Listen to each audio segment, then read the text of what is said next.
கடந்த 2020ஆம் வருடம் எண்ணற்ற சவால்களை சந்தித்துவிட்டது.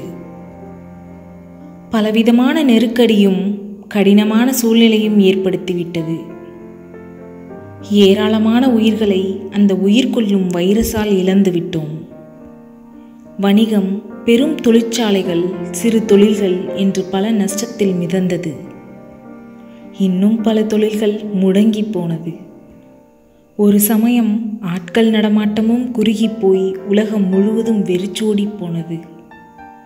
பள்ளி கல்லூரிகளின் பங்களிப்பு முழுதும் நிகழ்நிலையில் கைபேசியினை அடைத்தது மட்டுமின்றி எதிர்கால எழுச்சிகளையும் ஓர் அறையில் அடைத்தது.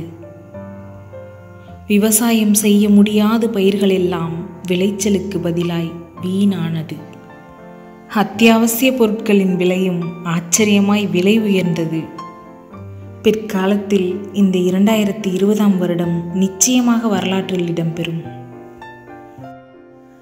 பெரிய மாற்றத்தினை எதிர்பார்த்து காத்திருந்த நமக்கெல்லாம் மிகப்பெரிய ஏமாற்றத்தினை தந்தது இந்த 2020.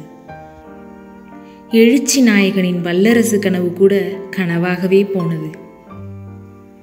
டன் கணக்கில் இழப்புகள், ஏமாற்றங்கள், பாதிப்புகள் தந்த 2020ஆம் ஆண்டினை கடக்க வேண்டிய காலமும் வந்தது.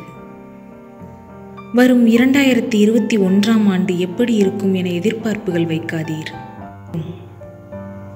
ஆனால் நிச்சயமாக வரும் புத்தாண்டு புதிய மாற்றங்களை அளிக்கும்.